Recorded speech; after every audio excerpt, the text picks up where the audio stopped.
दोनों का कारण एक मन। तो इसलिए ये मुख्य कर्ता है हमारे प्रत्येक कर्म का, इसलिए शरणागति भी मन की ही करनी है, इंद्रियों की नहीं, शरीर की नहीं। क्योंकि वेद कहता है इंद्रियेभ्य परा हि अर्था अर्थेभ्यश्च परम मनः। इंद्रियों से परे है मन। ये जो इंद्रियां हैं आपकी, इनसे परे है मन। आपकी जितनी इंद्रियां हैं ये बिना मन के कुछ नहीं कर सकती, जबकि मन बिना इंद्रियों के सब काम कर लेता है। लेकिन इंद्रियां बिना मन के कुछ नहीं करती। देखिए जैसे भी आप लोग यहां पर बैठे हैं ना, प्रवचन सुन रहे हैं, लेकिन पूरे प्रवचन में आपका मन यहीं पर लगा रहे, ऐसा संभव तो नहीं। बीच बीच में कहीं चला जाता होगा घूमने के लिए बाहर, और उसी बीच अगर हम किसी को उठाकर पूछ ले, आप बताओ जरा अभी क्या बताया जी, वो तो मैंने सुना ही नहीं। क्यों? आप यहीं तो बैठे थे। हाँ जी बैठे तो थे, लेकिन वो हमारा मन कहीं और चला गया था। अरे तो मन कहीं और चला गया था तो क्या हुआ? कान से सुनाई तो पड़ रहा होगा। सुनाई तो कान से पड़ता है, तो आपके कानों ने सुना नहीं? नहीं सुना। क्यों? क्योंकि कान अकेला काम नहीं कर सकता। इस कान में मन का संयोग प्लस होना चाहिए, तब ये कान सुनता है। यहां आप बैठे हैं ना, तो आपका कान भी खुला हो और साथ में इस कान में मन भी प्लस हो, तब आपको हमारा पूरा प्रवचन समझ में आएगा। और मन इधर उधर चला गया, कान बड़े बड़े खुले हैं लेकिन कुछ नहीं सुना। एक बार रामकृष्ण परमहंस वो गए जगन्नाथपुरी में, जगन्नाथ जी की रथ यात्रा में शामिल होने के लिए। तो जब वे वहां पहुंचे तो रथ यात्रा आगे बढ़ चुकी थी। तो उन्होंने वहां चौराहे पर एक चित्रकार चित्र बना रहा था, उस चित्रकार से पूछा कि भैया ये जगन्नाथ जी की रथ यात्रा किस ओर से गई है? तो वो चित्रकार कहता है रथ यात्रा? कौन सी रथ यात्रा? हमने तो कोई रथ यात्रा नहीं देखी। तो बगल में दूसरा दुकानदार, उसने कहा अरे क्यों इतने बड़े महात्मा जी से झूठ बोलता है? रे अभी तो इधर से ही गई है जगन्नाथ रथ यात्रा। तो उसने कहा मैं झूठ नहीं बोल रहा, मैंने कोई रथ यात्रा नहीं देखी। आप लोगों ने भी जगन्नाथ जी की रथ यात्रा के विषय में सुना होगा, टीवी पर भी आता है ना। अभी थोड़े दिनों बाद 25 जून को भी रथ यात्रा निकाली जाएगी, तो टीवी पर उसका लाइव टेलीकास्ट होता भी है। लाखों लोग होते हैं, तमाम गाजे बाजे के साथ 3 बड़े बड़े विशाल रथ यात्रा निकलती है जगन्नाथ जी के मंदिर से। तो वो चित्रकार कहता है मैं झूठ नहीं बोल रहा हूं, मैंने कोई रथ यात्रा नहीं देखी। तो जब ये दो विरोधी बातें सुनी रामकृष्ण परमहंस ने, तो वहीं समाधि लगा करके बैठ गए। और समाधि में उन्होंने जाना कि ये जो चित्रकार है ये झूठ नहीं कह रहा, और जो बगल वाला दुकानदार है वो भी झूठ नहीं कह रहा। रथ यात्रा इधर से ही गई है, लेकिन इस चित्रकार ने कुछ नहीं देखा, क्योंकि जिस समय रथ यात्रा यहां से जा रही थी, इस चित्रकार का मन अपना चित्र बनाने में इतना तन्मय, इतना तल्लीन था कि इतनी विशाल रथ यात्रा यहां से गुजर गई, इसको पता ही नहीं चला। तो रामकृष्ण परमहंस उठे समाधि से और उठ करके उस चित्रकार के चरण पकड़ लिए कि अरे आज तुमने मुझे सिखाया कि भगवान से प्रेम करने में कैसी तन्मयता, कैसी तल्लीनता आवश्यक है। लोग मुझे परमहंस कहते हैं, लेकिन वास्तव में परमहंस तो तुम हो। तो वैसा वो तन्मयता, तल्लीनता वाला प्रेम हो, तो यानी हमारा जब मन तन्मय हो किसी चीज में, तल्लीन हो, तो फिर हमारी इंद्रियां काम नहीं करती। अक्सर आप लोगों के साथ भी कभी हुआ होगा लोग चश्मा लगा करके चश्मा ढूंढते रहते हैं, होता है ना कभी कभी, और घर वालों से पूछते हैं अरे मेरा चश्मा कहाँ रखा है, मेरा चश्मा कहाँ रखा है, चश्मा लगा है लेकिन वो ध्यान ही नहीं है, सामान सामने पड़ा है और वहीं ढूंढते जा रहे हैं क्योंकि मन कहीं और उसका चिंतन चल रहा है, तो वो सामने पड़ी हुई वस्तु दिखाई नहीं पड़ती। तो हमारी इंद्रियां बिना मन के कुछ नहीं करती, लेकिन मन बिना इंद्रियों के सब कुछ कर लेता है। देखो उसको किसी इंद्रिय की आवश्यकता नहीं। आप रात में सोते हैं तो सोने के पश्चात स्वप्नावस्था में जाते हैं ना, सपना देखते हैं। क्या देखते हैं सपने में? जैसे हम जीवित अवस्था में, जागृत अवस्था में सब कुछ करते हैं, ऐसे स्वप्नावस्था में भी बहुत सारे कार्य करते हैं और बहुत बड़े बड़े कमाल करते हैं जो हमने जागते हुए कभी नहीं किया। जागृत अवस्था में तो हमने 2 फीट से कहीं से छलांग नहीं लगाई, और स्वप्नावस्था में हम एक ही छलांग में समुद्र लाग गए, हनुमान जी की तरह। इतने बड़े बड़े कमाल करते हैं,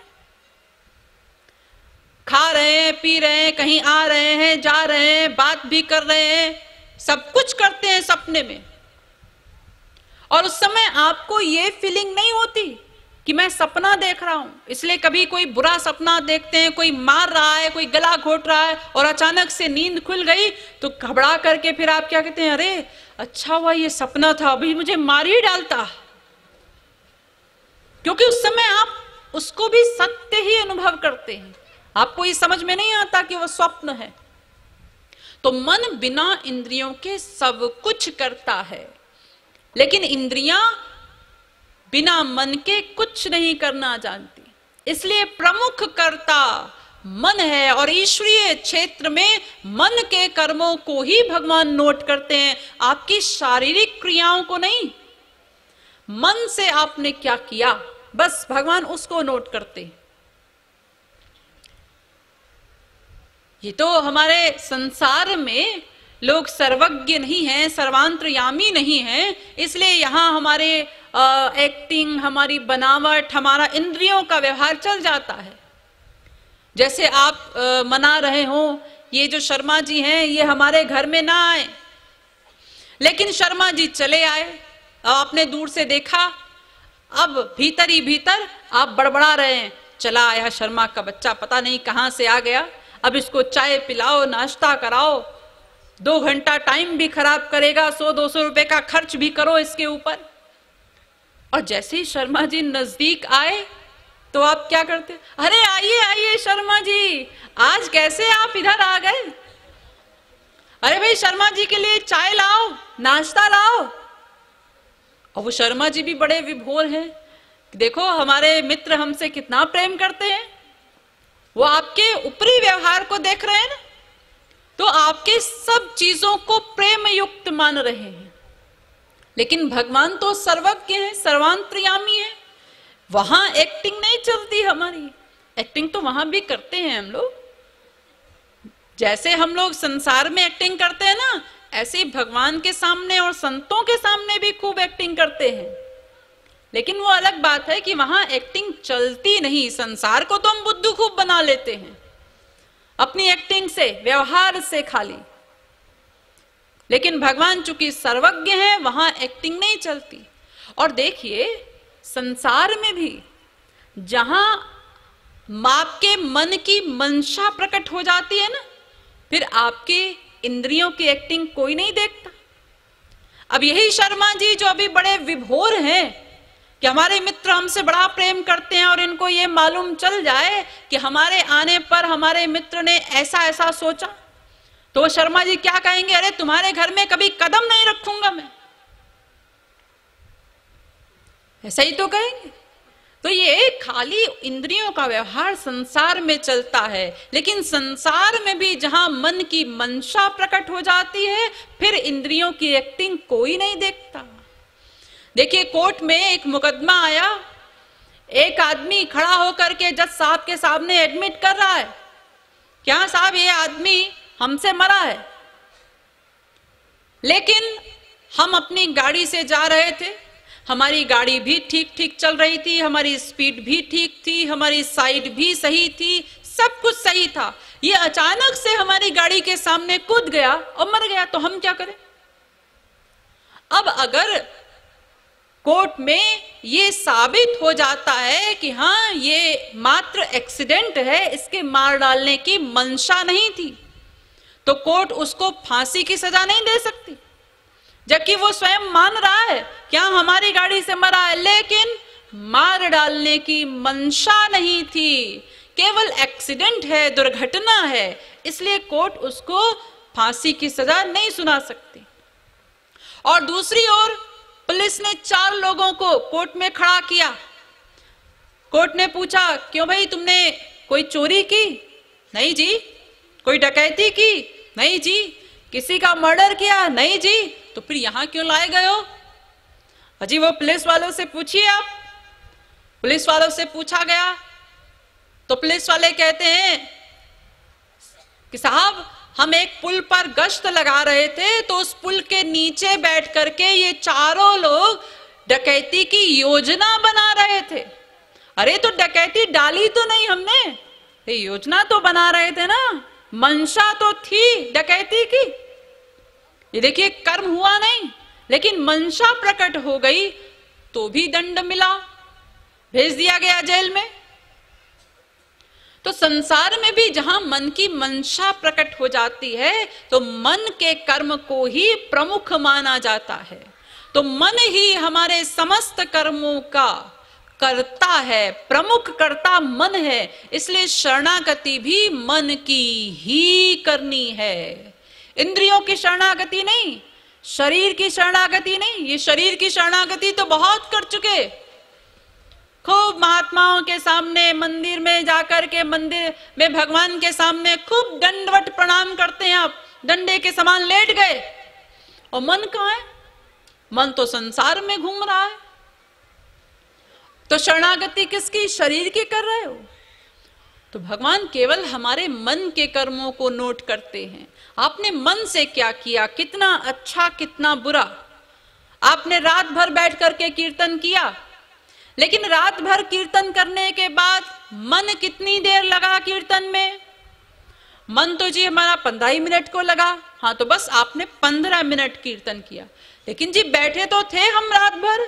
ये तो एक रात क्यों, कई रात बैठिए, लेकिन मन जितनी देर लगेगा भगवान बस उसको नोट करेंगे। इसलिए मन पर ध्यान देना चाहिए। हम लोग करते तो बहुत कुछ है, ऐसा नहीं कि कुछ करते नहीं, खूब पूजा करते हैं, खूब पाठ करते हैं, खूब जप करते हैं, तप करते हैं, लेकिन मन पर कभी ध्यान ही नहीं देते। बिना मन के इंद्रियों से करते हैं, फिजिकल ड्रिल। तो केवल शारीरिक क्रिया तो फिर ऐसी है जैसे आप जीरो में कितनी भी बड़ी से बड़ी संख्या गुणा करते जाइए, 0 गुणे 1000 बराबर 0, 0 गुणे लाख बराबर 0, 0 गुणे करोड़ बराबर तो भी 0। तो ये जो हम शारीरिक श्रम करते हैं ना, शारीरिक क्रियाएं करते हैं, ये हम 0 में गुणा करते जाते हैं, इसलिए उसका कोई परिणाम नहीं मिलता। और हम सोचते हैं जी हमने इतनी भक्ति तो की है, इतना पूजा पाठ हम करते हैं, लेकिन फिर भी हम वहीं के वहीं खड़े हैं, क्योंकि आपने जहां से करना चाहिए था वहां से नहीं किया, केवल ऊपरी तौर से शारीरिक क्रियाएं की, इसलिए उसका कोई फल ही नहीं मिला। तमाम प्रकार के व्रत आदि करते हैं हम लोग और उसको भी भक्ति मानते हैं, लेकिन कभी हमने ये गौर नहीं किया कि जो हम व्रत आदि करते हैं, ये व्रत किस लक्ष्य से करते हैं, इसको हम भक्ति कहते कैसे हैं। तमाम व्रत होते हैं, अब कोई व्रत आया, ये किस लिए है? ये पुत्र के लिए होता है। ये व्रत आया, ये पति के लिए होता है। तो जो व्रत पुत्र के लिए है, पति के लिए है, उसको आप भक्ति कैसे कह रहे हो फिर? और ये सब व्रत आदि करके, तमाम पूजा आदि करके उसको कहते हो अरे हम बड़े भक्त हैं, हम बहुत भक्ति करते हैं, तो उसका तो लक्ष्य ही संसार है, तो भक्ति कहाँ हो गई? भगवान की भक्ति नहीं, वो संसार की भक्ति कहिए आप, वो संसार की भक्ति है, भगवान की भक्ति नहीं है। तमाम प्रकार के व्रत आदि करते हैं। नवरात्र में भी व्रत रखते होंगे आप लोग, नवरात्र करते हैं,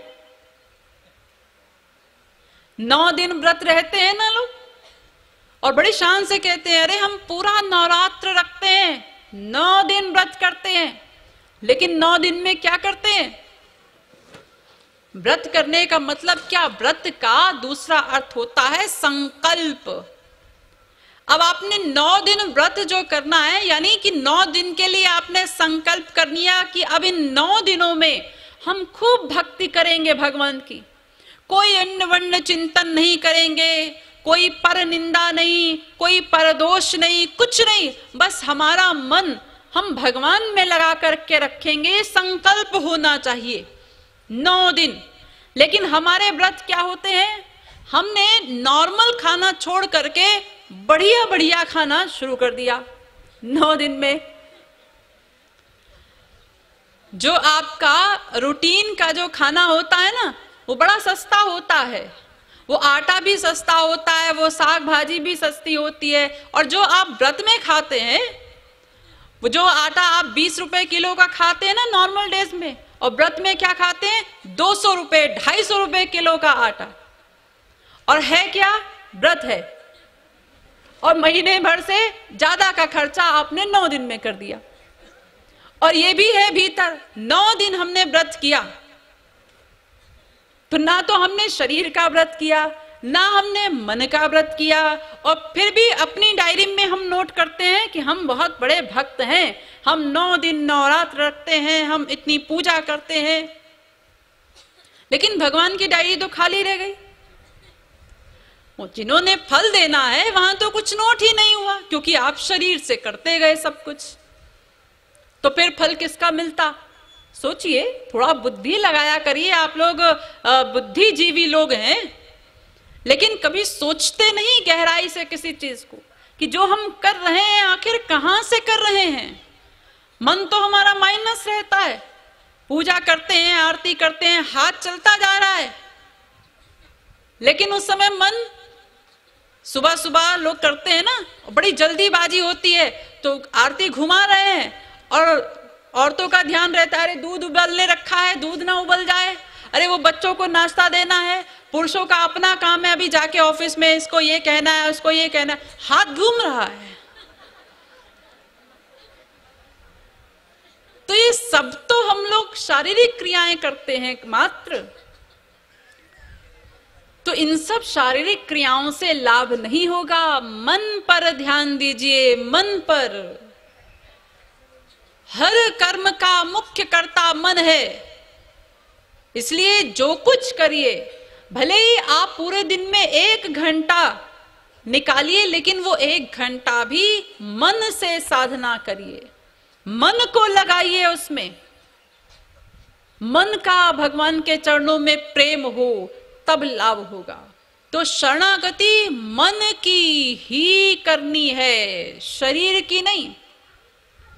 इसलिए मन पर विशेष ध्यान देंगे तो फिर हम धीरे धीरे साधना करते करते, अभ्यास करते करते हमारा मन भगवान में लगने लगेगा। एकदम से नहीं लगेगा, लगने लगेगा। आप लोग सोचते हैं कि आज हम बैठे, आज मन लग जाए, अरे ये मन बहुत चंचल है। अर्जुन जैसा जितेंद्रिय बोल रहा है भगवान से, चंचलम ही मनः कृष्ण। हे श्री कृष्ण, मन बहुत चंचल है। और श्री कृष्ण ने भी माना, असंशयम महाबाहो। हाँ अर्जुन, इसमें कोई संशय नहीं कि मन बहुत चंचल है, लेकिन अभ्यासेन तु कौन्तेय वैराग्येन च गृह्यते। अर्जुन, अभ्यास और वैराग्य से इस चंचल मन पर भी वश किया जा सकता है, कंट्रोल किया जा सकता है। हम लोगों को आता है अपने मन पर कंट्रोल करना। देखो, एक छोटे से बच्चे को भी आता है। एक छोटा बच्चा, वो जा रहा है स्कूल, रास्ते में मिठाई की दुकान देखी, गरम गरम जलेबी बन रही है। देख करके मुंह में पानी आ गया कि जलेबी खाना चाहिए। जेब में हाथ डाला, अरे पैसा तो लाए नहीं घर से, ये तो क्या हुआ, उठा के खा लेना। अरे नहीं नहीं पिट जाओगे। वो छोटा सा बच्चा वो भी देखिए अपने मन पर कंट्रोल कर लेता है, अब कल पापा से पैसा लाएंगे फिर खरीद के खाएंगे, चला गया स्कूल मन पे कंट्रोल करके।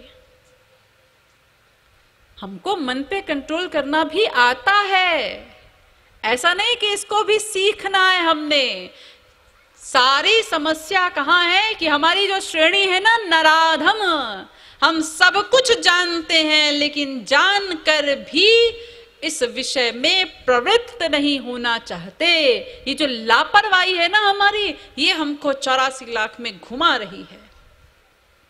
इसलिए इस लापरवाही को बंद करो और मन पर विशेष ध्यान दो कि मन से ही भक्ति करनी है, मन से ही भगवान से प्रेम करना है, शरीर से नहीं। शरीर की शरणागति तो बहुत कर चुके, शारीरिक क्रियाएं बहुत कर चुके, अब हम केवल मन से प्रेम करेंगे भगवान से।